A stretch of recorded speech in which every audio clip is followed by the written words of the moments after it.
Welcome, welcome, welcome.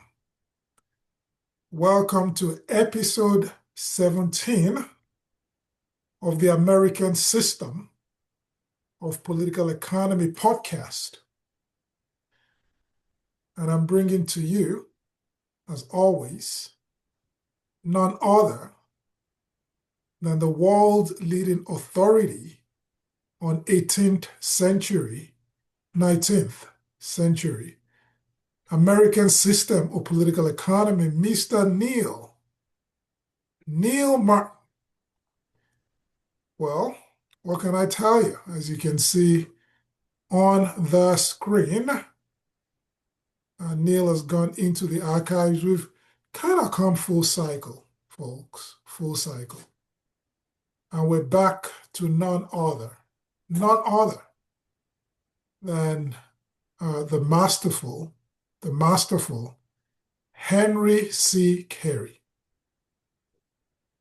For those of you who know Henry C. Carey, clearly he's a man that needs no introduction. But for those of you who do not, well, you are in for quite a treat. So as things go, I'm going to do the intro, and then I'm going to turn it over to Neil to take it away. So my intro goes thus.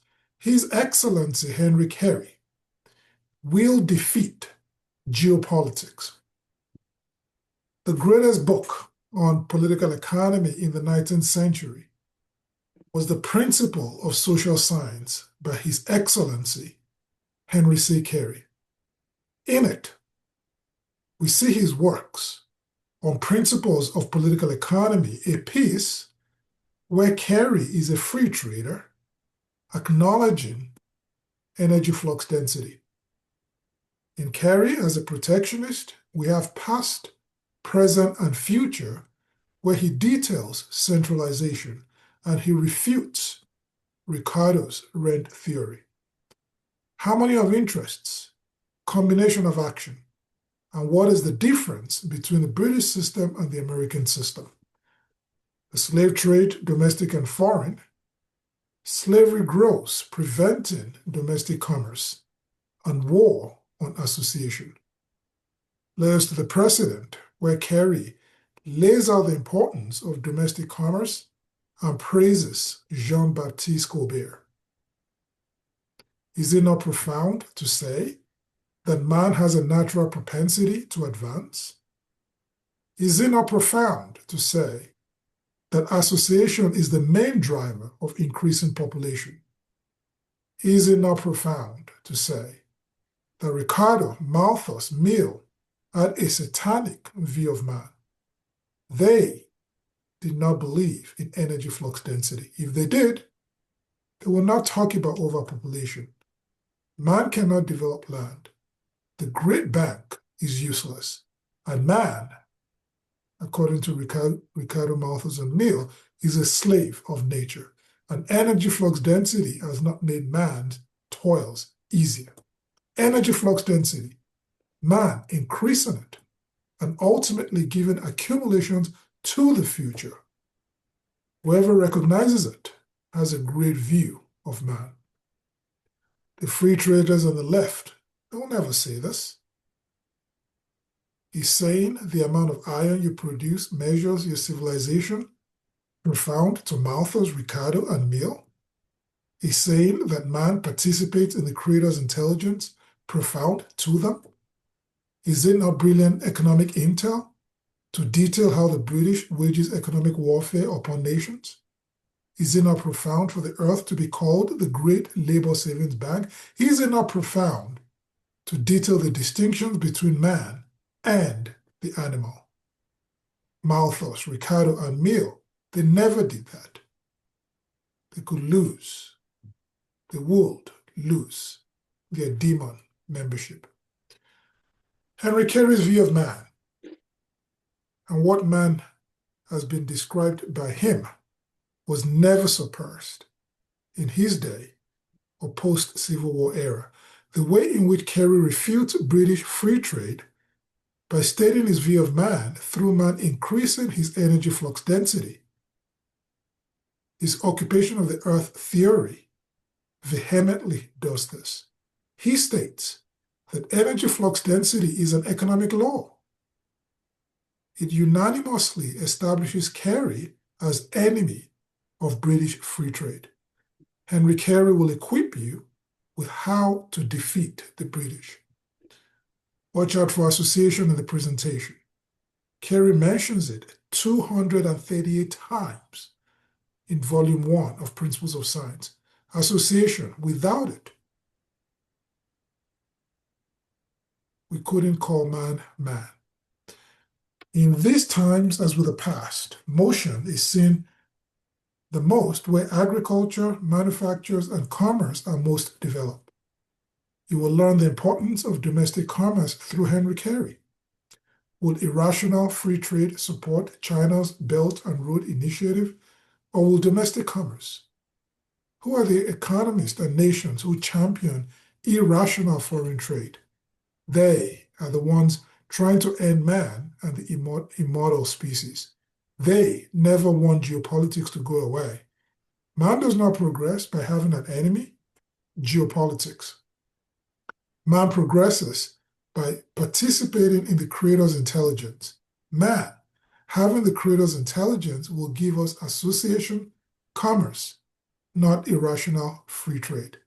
Lastly, notice how this economic discussion did not discuss monetary theory.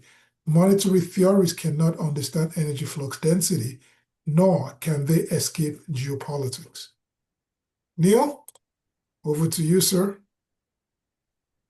All right. Henry Carey versus David Ricardo. Who will defeat geopolitics using energy flux density in memory of Lyndon LaRouche? Before I start the presentation, Lyndon LaRouche was the economist who had me recognize how important a view of man was in political economy. The view of man gives political economy a soul.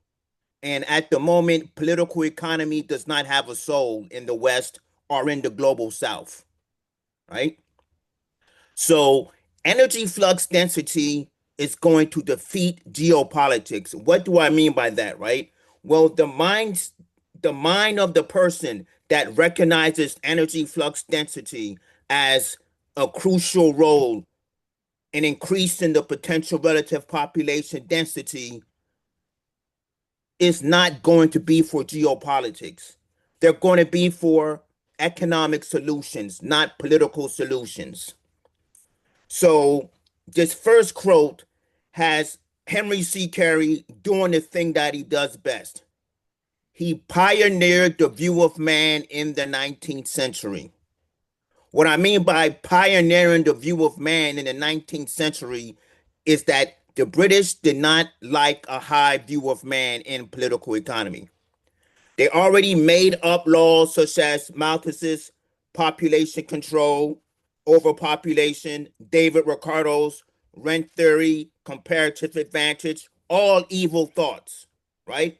Those two main evil thoughts, along with Adam Smith, transition into people such as John Ramsay McCulloch and John Stuart Mill and John Carnes. The global South knows more about British free trade than the American system of political economy. And if the global South is going to do anything, they're going to have to learn the American system of political economy.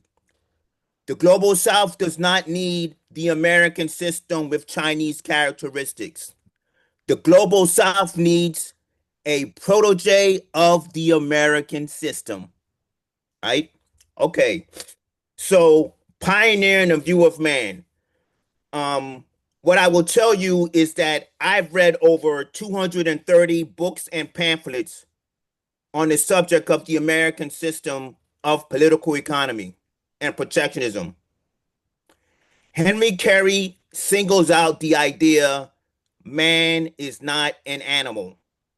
Not that many political economists point that out or even has a chapter in their book devoted towards it, or the whole book, right? This book, Principles of Social Science, volumes 1 to 3, throughout the whole book, Henry Carey is showing his view of man, and that's what you have to keep sight of. Okay. Next quote, next slide, Victor, please.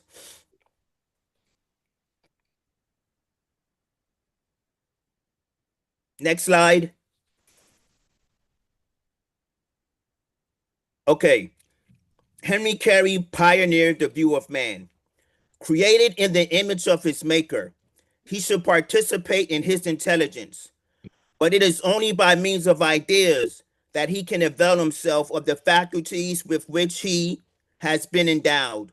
And without language, there can be no ideas, no power of thought. Without language, therefore, he must remain in ignorance of the existence of powers granted to him in lieu of the strength of the ox and of the horse, the speed of the hare and the sagacity of the elephant, and must remain below the level of the brute creation.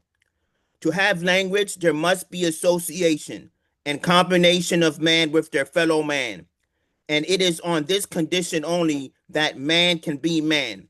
On this alone, that we can conceive of the being to which we attach the idea of man. Okay, so this is a loaded section in the Principles of Social Science, Volume 1, Chapter 2 by Henry Carey. We'll go with the first sentence. Henry Carey says, created in the image of his maker, he should participate in his intelligence. This is a powerful, powerful quote. I first started reading the Principles of Social Science in 2007. I couldn't figure out what Henry Carey meant when he said he should participate in his intelligence. I asked LaRouche the question at a meeting, and he said, God's intelligence, man participating in God's intelligence is creativity. So creativity is how mankind is going to show God's intelligence, right? And if we take a look at this, he says that man can participate in his intelligence. Carey is saying man has a purpose and it's not something trivial. Man is not a slave of nature. Who would say that participating in the intelligence of man, of his creator, is being creative? LaRouche would say that, right? He refused to think of man as an animal, but British free traders do. British free traders think of man as an animal because they think of man as an animal. What are their thoughts on geopolitics? Remember, I said Henry Carey is going to defeat geopolitics with energy flux density. The mindset of the free trader is not going to admit that man is in the image of his creator. That, or they're going to take no notice of it or no recognition of it. Currently, what the global South is doing, and most people, right? They don't recognize the powers of man. And because they don't recognize the powers of man, they're going to fall into the trap of the people who orchestrate geopolitics. So with that said, we're gonna look at another quote. We're gonna look at another quote, right? So he says, Henry Carey says, but it is only by means of ideas that he can avail himself of the faculties with which he has been endowed. And without language, there could be no ideas. All right, so Henry Carey is saying is that man uses ideas to take advantage of his faculties to have mankind flourish. These ideas, animals don't have these ideas. We have a whole lot of people saying, oh, man is just an animal. Oh, AI is smart as human beings. They don't have ideas. They don't have language either. right? Then we go to another part. Henry Carey says to have language, there must be association and combination of man. Remember, I said look out for association. Well, Victor did. Look out for association. Henry Carey is saying association and combination has man have language, right? Association and combination of man has language. That is just absolutely amazing, right? And then Henry Carey says, with all this said, when man has association and combination with his fellow man, he can conceive of the being to which attached the idea of man. So without association and the combination with his fellow man, man is not man. But remember, man is endowed. What did the creator endow man with? Creativity. Did the creator endow a fly with creativity? A bear with creativity? A fox with creativity? A cat with creativity? No. Mankind is endowed with creativity. And through that creativity, we have the art of political economy. And what's the art of political economy? Political economy focuses on promoting the useful arts and sciences. Does geopolitics focus on the useful arts and sciences? I'm sorry. The Green New Deal does not focus on the useful arts and sciences. It focuses on a dark age. All right. Next slide, Victor. Okay. So what I'm going to be talking about next is something again that Henry Carey pioneers. His banking philosophy has not been seen. As I said, I've read 230 books and pamphlets on political economy. I have not seen a banking philosophy like Henry Carey has, right? So he's talking about domestic commerce and banking philosophy.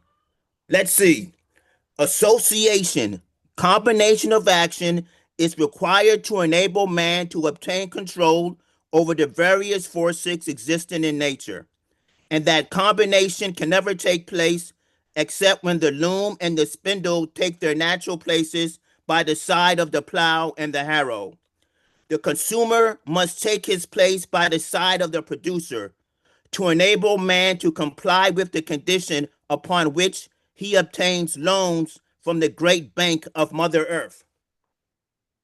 I can talk about three things in this quote. I'm only going to talk. I'm going to talk about all three.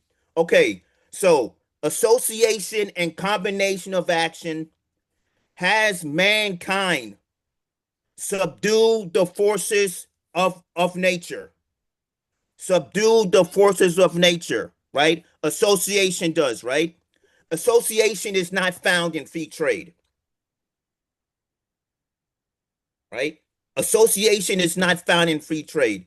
Take a look at sub-Saharan Africa. Take a look at Europe. Take a look at the United States of America. Do any of those regions on the earth, what do they excel at technology wise? What do they excel at? Do they excel at building magnetic levitation trains? Do they excel at building nuclear power plants?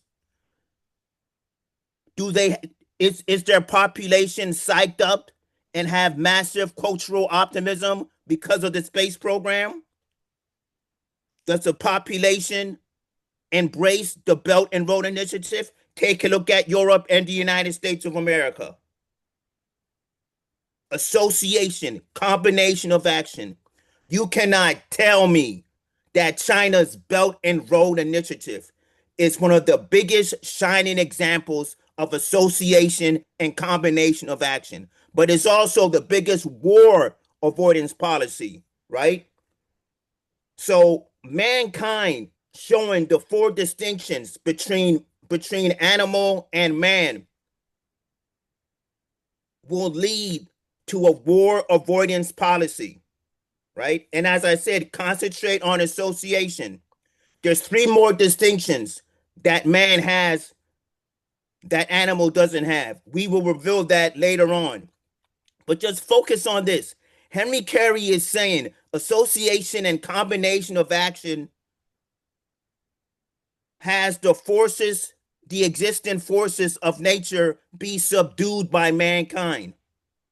That is a high view of man, and he's using association to say, here's what mankind can do. But we're not done yet, right? Henry Carey says that the loom and the spindle must take its place by the plow and harrow. What does that mean? He's calling for domestic commerce. Free traders do not talk about domestic commerce, right? What's domestic commerce? Domestic commerce is exchanges of raw materials, manufacturing goods, parts, foodstuffs within the nation, right? And also of ideas, right? Okay, so this domestic commerce, right? This domestic commerce has the consumer by the side of the producer. This means no irrational foreign trade. And the people who love irrational foreign trade, are they ever going to think about association in a political economy book? The people that think about irrational foreign trade, they're not going to talk about an infrastructure project such as the China's BRI. They're not going to talk about that as being a war avoidance policy. Geopolitics doesn't want to avoid war. They want war, right? Then we go on to the last part of it, which is probably my favorite part.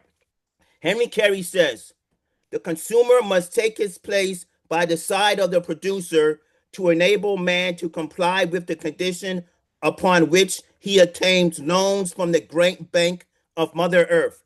Henry Carey is calling Earth the great bank. You can call the universe a great bank, right? Who has the ability to use the credit of the great bank? A fox, a cat, or a human being? A human being, right? So Henry Carey is once again, he is stating his view of man. Mankind sees Mother Earth as the great bank. The free trade school, the socialist school, the communist school, whatever school you belong to, they don't talk about mankind seeing Mother Earth as the great bank.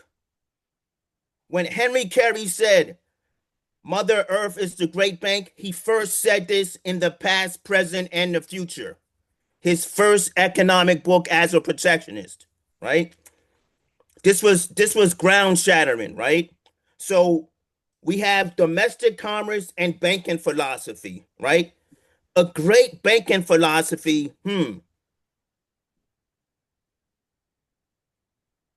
placing the producer and the consumer side by side is kind of like a prerequisite for man to use Mother Earth as the great bank. Who is going to say that? The free trade school is not going to detail the banking philosophy that states that we get credit from Mother Earth.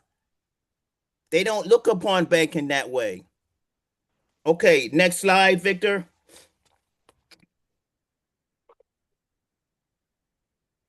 Okay, so we have motion and the harmony of interest. Well, before I get to motion, I gotta set some things up, right? So domestic commerce. Domestic commerce is a sign that there is motion in the economy. And if there is motion in the economy, there must be association. Because as Henry Carey said, every act of association is an act of commerce, an act of domestic commerce. He says this in chapter 8 of the Principles of Social Science. So motion and the harmony of interest. In the moral world, motion is a consequence of social heat, and motion, as has as has been already shown, consists in exchange of relations resulting from the existence of those differences that develop social life. Motion is greatest in those communities in which agriculture, manufactures, and commerce are happily combined, and in which consequently society has the highest organization. It diminishes as we approach the declining despotisms of the East, the regions of centralization and social death. Wow. Okay. So Henry Carey says motion is greatest in those communities in which agriculture, manufactures, and commerce are happily combined. That's domestic commerce. That's harmony of interest, right? Henry Carey wrote the book Harmony of Interest in 1851. So Henry Carey is saying, in order to have motion, there must, in order to see the greatest amount of motion, you need a harmony of interest, right? What else does he says? He says this greatest amount of motion is where you will see society at its highest organization. What one has to get out of reading Henry C. Carey. Henry C. Carey, like Lyndon LaRouche, is going to teach you how to organize an economy. Society has the highest organization when motion is seen. What is this organization? Is this organization seeing windmills and solar panels? Is this organization seeing little kids in sub-Saharan Africa not having water to drink, not having electricity, seeing kids in Gaza being maimed, dead? Just a horrible situation there. Do we see the highest form of organization when we see Europe warmongering and building its arsenal up to go to war with Russia? Do we see this in Israel? They are not showing the highest order of organization. They're showing the highest order of geopolitics, right? So geopolitics is not going to create the motion where manufacturers, agriculture, and commerce are happily combined. Okay, so if they're not going to do that, right, what are they promoting? Well, there's this economic term that Henry Carey used called centralization, right? I don't have the quote on it, but in this quote, afterwards, Henry Carey starts talking about centralization. What is centralization? Centralization is where you have no motion. Centralization is where you don't see manufacturing, agriculture, and commerce being happily applied. You have massive irrational foreign trade. Take, for instance, the South, right? The South exported tobacco and cotton to Europe and especially England. What did they get for return? What did the United States get in return? Manufactured products, textile goods. Did we need them? No. We could have our own economy, our own domestic commerce, right? Motion is all about seeing domestic commerce. Centralization is not about seeing domestic commerce. Centralization is about saying man is a slave of nature and his only interest is geopolitics. So if you have geopolitics, right, the thinking of geopolitics, why would the thinking of geopolitics want to have an harmony of interest? It doesn't make any sense. The thinking of geopolitics will lead to thermonuclear war. The thinking of geopolitics will not have countries work together to build the Belt and Road Initiative. China asked the United States of America under Barack Obama, one of the worst presidents ever, to join the Belt and Road Initiative. He objected it. So did Europe. And we look at it today. The United States of America, Canada, and Europe. What role are they playing in making sure man will be the immortal species? The United States, you can say, is partly playing a role, but the Trump government is not clicking on the right cylinders, right? Donald Trump is not going to be talking about the harmony of interests. He's not going to be reading anything of the sort. He's not a modern scholar when it comes to political economy. I would hope that he will read Lyndon LaRouche and Henry C. Carey so he can learn how to organize an economy. But at the moment, that's not happening, right? So here we have motion and we have centralization. Free trade chooses centralization because free trade doesn't believe in having domestic commerce. It doesn't believe that association shows how creative mankind is. Free trade believes that we don't want to instill man with the knowledge that he participates in the intelligence of the creator. Because if that were to happen, the view of man will change. Okay, Victor, the next slide, please.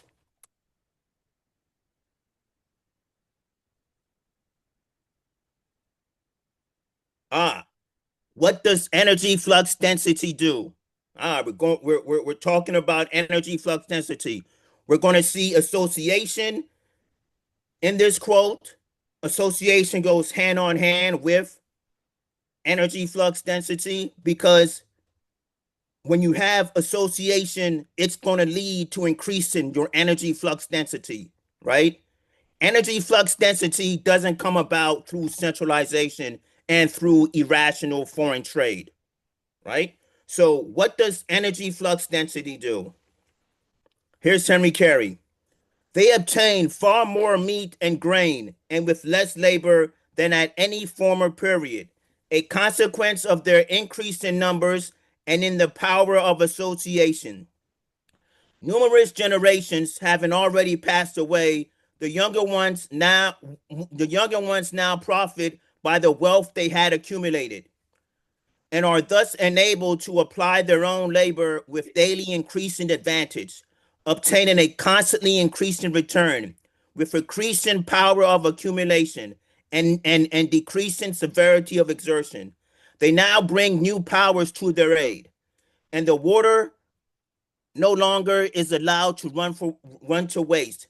Even the air itself is made to work. Windmills grinding the grain and sawmills cutting the timber, which disappears more rapidly, while the work of drainage is in course of being improved by help of more efficient spades and plows. That is just an example of energy flux density, right?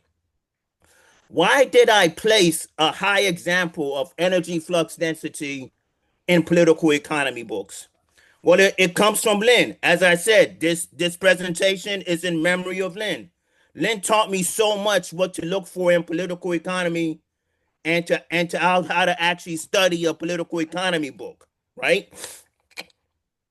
So what we have first, he says that they have more meat and grain than they did at former times.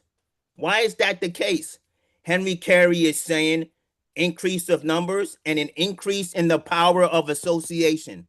Henry Carey is the first political economist to say, well, oh, things has flourished.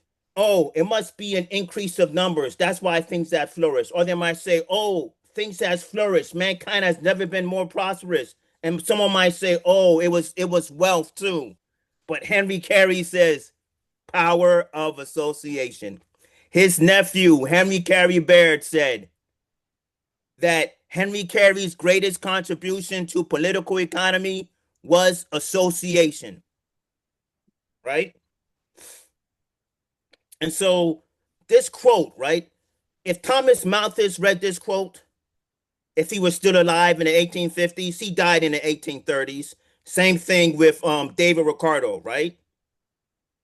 numerous generations having already passed away. The younger ones now profit by the wealth they had accumulated. But hold on. According to Thomas Malthus and David Ricardo, mankind starts on the best lands, can't develop.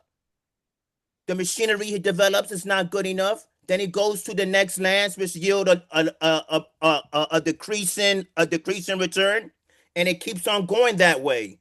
So mankind is not able to bring accumulations for further for upcoming generations, right? Not only that, mankind is not able to bring technology that he created that the upcoming generations can take advantage of, because David Ricardo and Malthus say this machinery is not going to help out mankind in the long run. Man is a slave of nature, and Henry Carey did not. He objects to that, and the whole book, Principles of Social Science, volumes 1 to 3. Henry Carey rejects that man is a slave of nature. Who says man is a slave of nature? The crowd that loves geopolitics, the British system. They love geopolitics. They are always going to say man is a slave of nature. Or they might say other stuff like, there's more than one gender, but who cares about that, right? The British do not want a political economy book to be talking about a high view of man. Because if you're talking about a high view of man, you're going to see energy flux density, right? Energy flux density in political economy. It shows the distinction between man and the beast. Animals do not have energy flux density, right?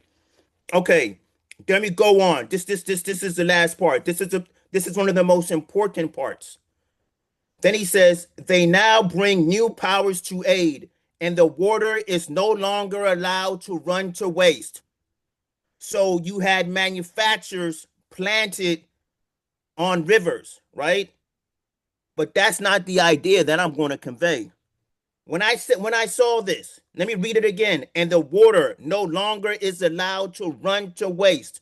Ladies and gentlemen, we are not using water properly in North America. We need NOAPA, the Northern American Water and Power Alliance. We need LaRouche's Oasis Plan, right? These plans will have mankind use water properly, right? When we have a sea, a river, or concentrate on a sea, and you have salt water, we can have nuclear desalination plants. I don't want to hear that we should conserve water because we don't have enough water. We can use nuclear desalination plants to make Southwest Asia bloom, right? The people who are against LaRouche's Oasis Plan, I got news for you. They love geopolitics. They're not going to come up with an economic solution. They're going to come up with political solutions. And all political solutions feed off of is geopolitics, right? So energy flux density, if you recognize energy flux density and you want your economy to move towards increasing its energy flux density, you reject geopolitics. This is what LaRouche taught me. Next slide, Victor.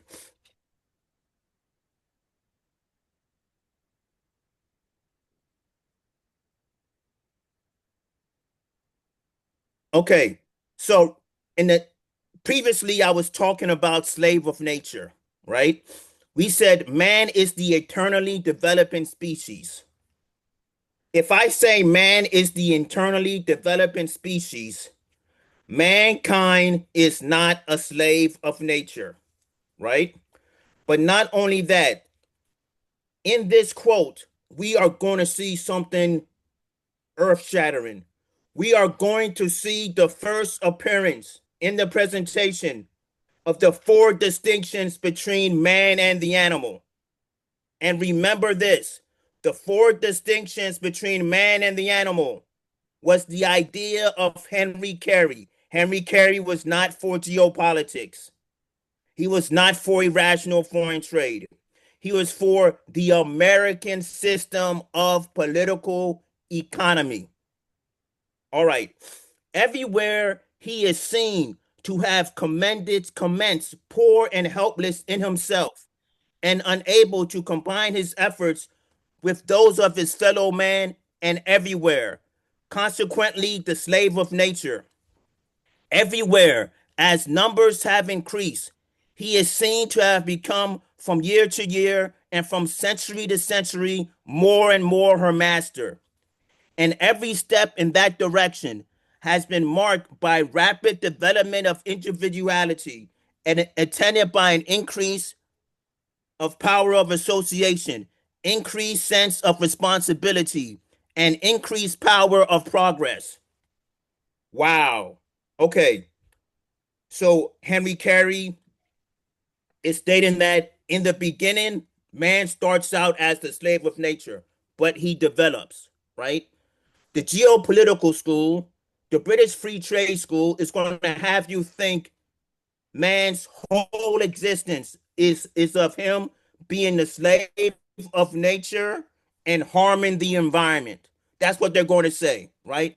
Anyone who says man, all he does is harm the environment, they don't acknowledge energy flux density. When you do not acknowledge energy flux density, when you don't acknowledge energy flux density, you don't see mankind as the eternally developing species, right? Okay, so Henry Carey is saying, sorry, I don't believe you, Malthus and Ricardo. I don't believe you, John Stuart Mill. From year to year, from century to century, and more, man becomes the Lord of creation, otherwise known as the master of the earth, right? Do people like the US government and the German government financing this genocide in Palestine? Do they want other nations to be Lord of creation? Do they want these other do they want these nations to be using the earth as a great bank? No. They don't want nations to see themselves as eternally developing, right? Because if they wanted to see nations as being participating in God's intelligence, they wouldn't be saying this stuff about man, saying that man is a slave of nature, that mankind ruins things, that you need geopolitics, you need an enemy image. You always need an enemy, right? You can't apply that to economics.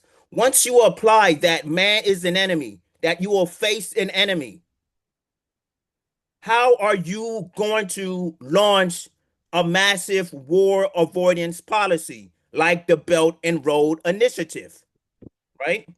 Before you can have the Belt and Road Initiative, mankind has to see himself as the eternally developing species. He has to see himself as the immortal species. He has to see himself as we progress when we promote energy flux density programs. And we decline when we don't do that, right? But not only that, right? As I said, we see the first time the four distinctions between man and an animal. And Henry Carey did this, right? Rapid development of individuality, right? This is creating a massive diversity of employments.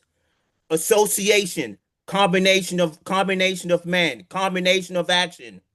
What else about association? Domestic commerce, an increase in a sense of responsibility. Man being responsible before his God and his fellow man. You cannot tell me that Europe and the United States of America and that country Israel is actually showing a sense of responsibility before God and his fellow man. They're not being responsible at all whatsoever. If you want to be irresponsible, go by the doctrine of British free trade. If you want to be irresponsible, go by the doctrine of British free trade. It's going to lead you to geopolitics. When we talk about the Belt and Road Initiative, what's the response that we get from Europe, from the United States of America? Debt trapped, a debt trap, right? Secretary Marco Rubio regards the Belt and Road Initiative as a debt trap. The Secretary Marco Rubio sees the third world as the eternal developing species, or does he see them as someone he can have fun with and that Europe and America can loot from, right? And then we have increased power of progress. That's energy flux density, right? So individuality, association, responsibility, increased power of progress. This is what is going to bring you energy flux density into an economy. This is what is going to defeat geopolitics, right? The global South wants to end colonialism. The only way they are truly going to end colonialism is if we get the world on the course of the Belt and Road Initiative.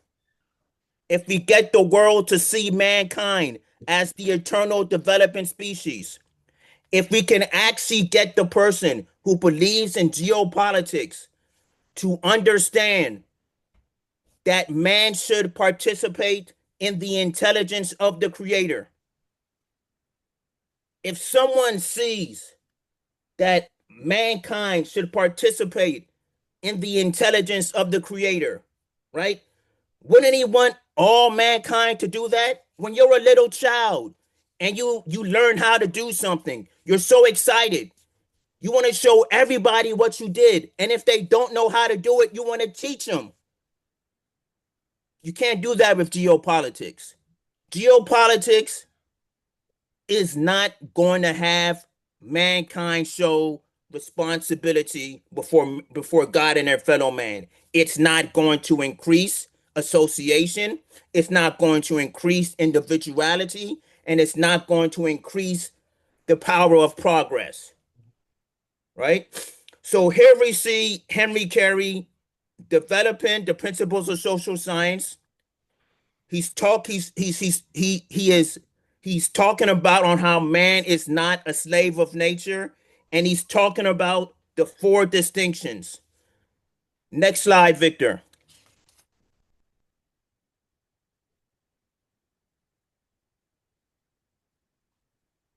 Carey's view of man is flawless.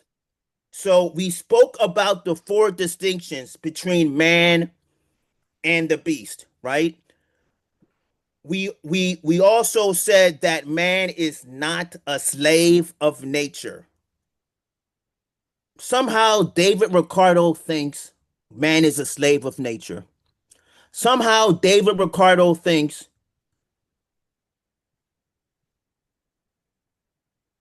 that God is a blunderer and God made a big mistake when he made man. Right? Okay, so if he says that, Ricardo is attacking God, right? He has a low view of man.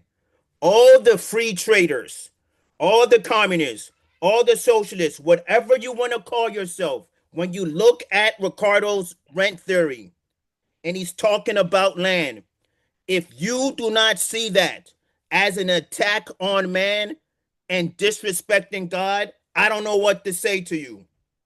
You have officially passed the British School of Economics class, right? Where you just accept that mankind is not creative. Where you just accept, oh, you can say that man can participate in God's intelligence. That's just flowery speech. At the end of the day, there's just going to be geopolitics. No. Okay. Carey's view of man is flawless. The picture presented by Mr. Ricardo differs totally from that which has been presented for the consideration of the reader. The former, placing the settler on the lands of the highest fertility, requires that his children and his children's children should each in regular succession to others find themselves driven by sad necessity to the occupation of those capable of yielding smaller returns to labor, and that they should thus become from generation to generation more and more the slaves of nature. The latter, placing the early settler on the poorer soils, exhibits his successors exercising constantly increasing power to pass to the cultivation of the richer soils and becoming from generation to generation more and more master of nature, compelling her to do their work and pressing steadily onward from triumph to triumph with constant increase in the power of association, in the development of individuality, in the feeling of responsibility, and in the power of further progress. Those last two quotes sound the same. They are expressing a fabulous idea. Now we see Henry Carey going after David Ricardo, right? I said, excuse me, David Ricardo. You are saying that man habitats the highest yielding land first. He doesn't improve his machinery. He's not able to improve the land and he can't do nothing about it. Then he moves on to lower yielding soils. And the machinery that he has can't do anything. Henry Carey says, nope. I have a high view of man. I believe in energy flux density. If you do not believe in energy flux density, you are not going to believe that man should participate in the intelligence of the creator. Right? You are not going to believe that the United States of America was founded as a fair republic. You're going to believe all the slanders about the United States of America. You can believe all the slanders about the United States of America. But when you are doing that, do you know what you're doing? You're agreeing with David Ricardo. You're not agreeing with Henry C. Carey. What's Henry C. Carey's pedigree? His dad, what was his dad's name? Matthew Carey. Matthew Carey knew Henry Clay. Matthew Carey knew Frederick Douglass. Matthew Carey knew His Excellency George Washington. It was suddenly gone. Matthew Carey honored and revered George Washington. Matthew Carey revered John Baptiste Colbert. You got to put your volume down, Victor. Right? So that's his pedigree. What's the pedigree of David Ricardo? David Ricardo's pedigree: Malthus, Adam Smith, Jeremy Bentham, Lord Shelburne, just flat out satanic, right? That man is a slave of nature. So man as a slave of nature, Henry Carey, he rejects, right? What Henry Carey is showing that his view of man is flawless, right? And when Henry Carey is talking about man is improving and improving and improving, and while he is improving and improving, there's an increase of power of association. There's an increase in development of individuality. There's more diversity of employments. Animals do not have a diversity of employments, right? There's an increase in the feeling of responsibility, a more feeling of responsibility before guiding your fellow man. That is creative. That is creative. When you say, I want to increase my responsibility before guiding my fellow man, what does that mean? Does that mean you want to present the world with geopolitical strategies? Or does that mean you want to present the world with the Belt and Road Initiative? Something that's going to raise the energy flux density of every single country on earth.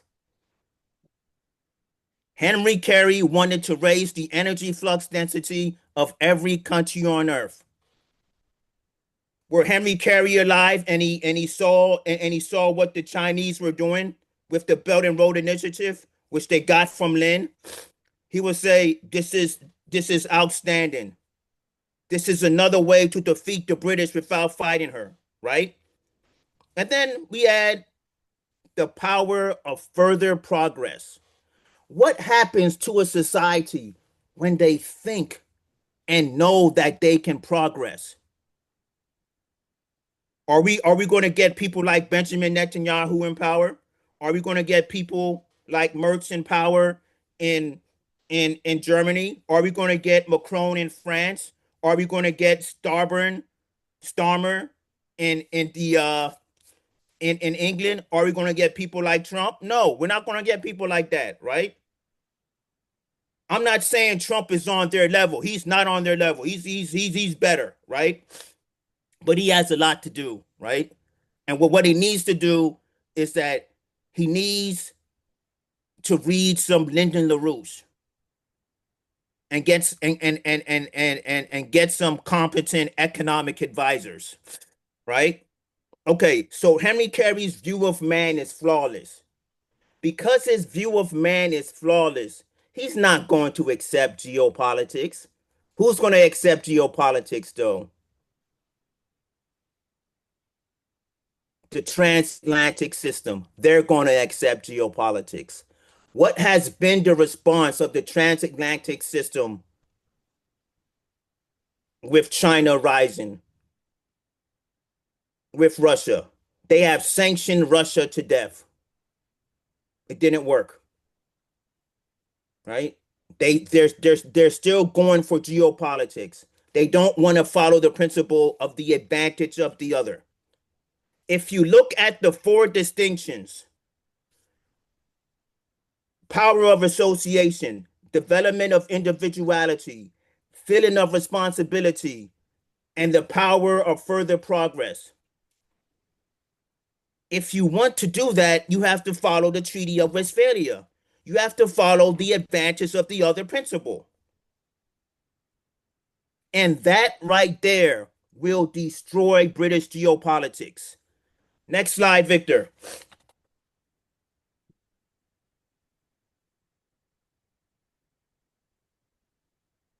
Okay, so before we were speaking about the four distinctions between man and the animal, right? Well, I wish the Limits to Growth crowd knew the four distinctions between man and the animal. And who did battle with the Limits to Growth team? Lyndon LaRouche. Because Lyndon LaRouche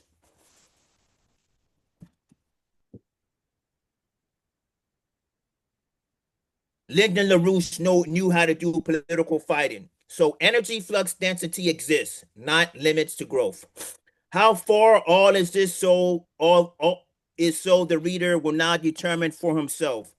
All others of the laws of nature are broad and universally true, and he may now agree with us in believing that there is one law and one alone for food, light, air, clothing, and fuel, that man in all every case commences with the worst machinery and proceeds onward to the best, and that he is thus enabled with the growth of wealth, of population, and of power of association to obtain with constantly diminishing labor and increased supply of all the necessaries, conveniences, comforts, and luxuries of the earth.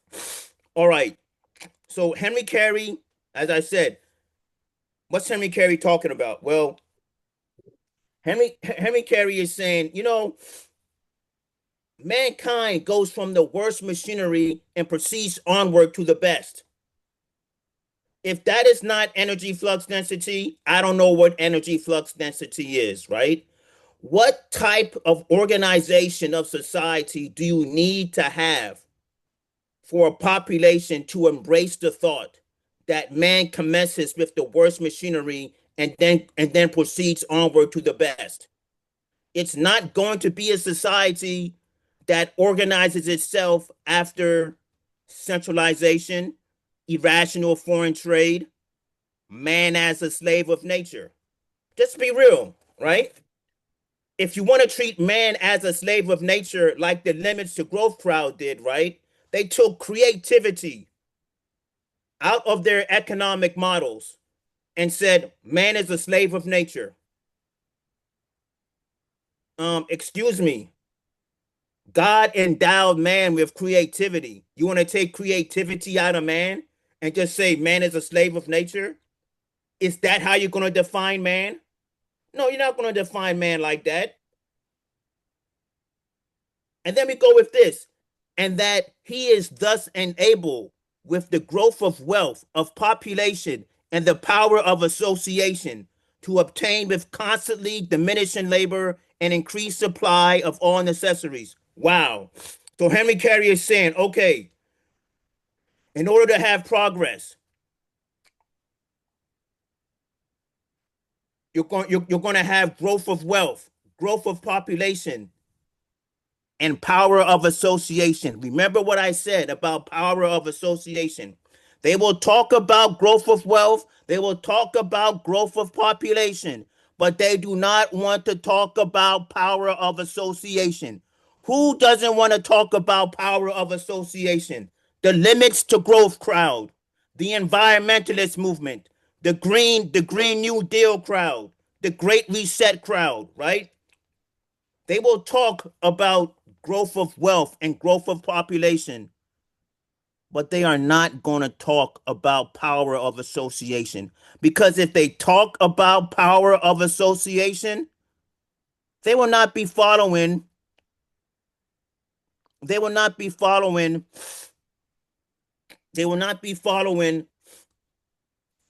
man is created in the image of his creator.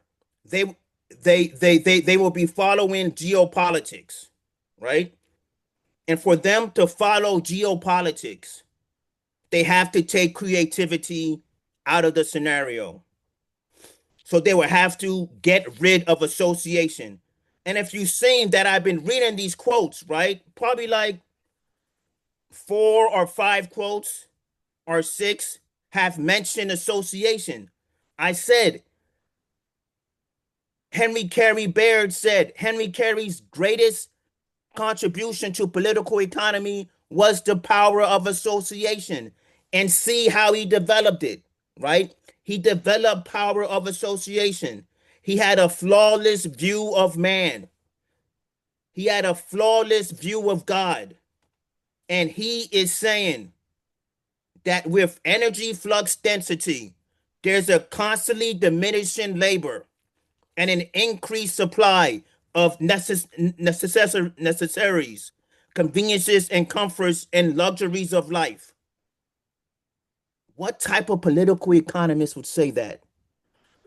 Would a political economist who believes in geopolitics say that we can have a rise in energy flux density and mankind diminishing his efforts in laboring, but yet increasing his accumulations? That's unheard of to the free trade crowd. All right, Victor, last slide, please.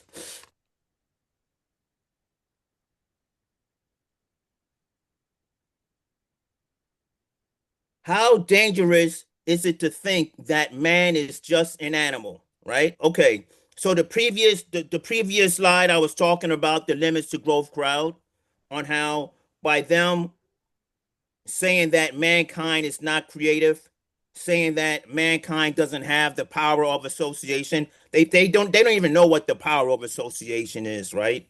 They rejected energy flux density. When you reject energy flux density, you are essentially saying that man is an animal. Because if you see man is good, if you see that man is not an animal, that man participates in the intelligence of the creator, how could you allow for other human beings to not want to increase association, individuality, responsibility before God and your fellow man, and capacity for progress? If somebody wants to do that to their fellow man, to their fellow country and their other countries, that means geopolitics is not front and center anymore. Okay. The improved machinery of our colonists have increased their powers. Their third year was more valuable than that of the two previous ones had, and in like manner, in a single year's labor in the United States, is worth more than that of two in France. Labors grows in value in the direct ratio of the substitution of mental for muscular force, of the peculiar qualities by which man is distinguished from the animal, for those which he possesses in common with so many animals, and in the same precise ratio does the value of all commodities decline. Okay, so once again, energy flux. Henry Carey is acknowledging energy flux density. He is saying that by year 3, the actions of the colonists were way better than years 2 and 1. That's showing energy flux density. That is going against David Ricardo. That is going against Thomas Malthus, right? Henry Carey has so many flanks and ways to say, I disagree with Thomas Malthus. I disagree with David Ricardo. What is he disagreeing with? Well, as I said again, I'm going to state it again. David Ricardo says, man habitats the first land the best. He doesn't improve his machinery. He doesn't improve anything at all. He's a slave of nature. He goes down to the second to a lower yielding land. He doesn't improve his machinery. He gets he his returns decrease, and that keeps on going. That is not showing that man is the Lord of creation. That is not showing that mankind banks on the Mother Earth, right? Thomas Malthus and David Ricardo refuse to have mankind see the earth as a great bank. Because if the earth is the great bank is going to say, oh, I believe in the law of diminishing returns. I can't help you anymore. I don't I don't have enough resources to help you. You have to conserve yourself. Uh-uh. Henry Carey says that Mother Earth is the great labor savings bank. And if Mother Earth is the great labor savings bank, you are saying that man partakes in the intelligence of the creator and you have a high view of man. The people who likes geopolitics and the people that think mankind is an animal don't see it that way, right?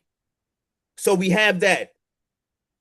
And then he says, labor grows in value in the direct ratio of the substitution of mental for muscular force. And this right here shows the distinction between man and the beast. Let's see. How did the dismal science crowd want to show the distinction between man and the beast? Um, well, most of our DNA is in chimpanzees. Um, the only difference between man and an ape is the opposable thumb. What else? What else? What else? What else? Oh, we can get sex changes and animals can't, right? That's how they define man, right? Okay, so the last part is that for those which he possesses in common with so many animals, right? Okay, when we have a culture that accepts man is the beast, that accepts man in the beast, do we see a decline in civilization? If we take a look at the rock, drug, sex counterculture, if we take a look at the environmentalist movement and see what it has done in the United States of America and Europe, Europe and the United States of America, they do not have a functioning space program. The population is not even organized to accept the manned space program in Europe and in the United States of America.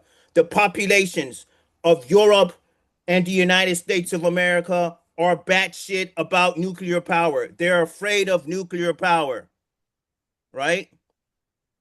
They see China as a threat. If you're seeing China as a threat, you're seeing you're, you're seeing mankind as an animal, as in mankind cannot cooperate. There's no such thing as association. Hello, association, combination of man and action, right? The four distinctions: association, individuality, responsibility before guiding your fellow man, capacity for progress. Why is the dismal science, the Manchester School, and British free trade so afraid of that? How dangerous is it to think that man is just an animal? You want to know how dangerous it is to think that man is just an animal? Take a look at the nations that are going by geopolitics. What is their economic solution? They have no economic solution. The only solution they have is thermonuclear war and war with Russia and China. And they think man is an animal. To see man as an animal is not going to lead to anything prosperous for the world, right? So Henry Carey writes Principles of Social Science, volumes 1 to 3. And a large chunk, we just went over a large chunk of the Principles of Social Science from chapter 2 to about chapter 7, right? Um, Henry Carey is stating that energy flux density will defeat geopolitics, because anybody who is thinking from the standpoint of you have to have an economy that increases her energy flux density, right? You take a look at the person. You take a look at the person who came up with energy flux density, Lyndon H. LaRouche. Lyndon H. LaRouche Jr. was not interested in geopolitics. Neither is his wife. They're not interested in geopolitics. They're interested in viewing man as participating in the intelligence of the creator, right? When you see man as participating in the intelligence of the creator, how can you have an enemy? How can you say, I want to commit genocide on the Palestinians? How can you say Israel has a right to defend itself? The reason why people are saying such nasty and atrocious, egregious, and asinine stuff is because they have a low view of man. They don't know how to organize an economy. If they knew how to organize an economy, why would they treat their fellow man this way? Responsibility before God and his fellow man. The Palestinians are men. The Russians are men. They're not demons. They're not terrorists. They're human beings, and we have to treat them like human beings. And Henry Carey's Principles of Social Science gave me an idea on how to attack geopolitics. You attack geopolitics by teaching people energy flux density and the four distinctions between man and the animal, between man and the animal. And I'm done. Thank you.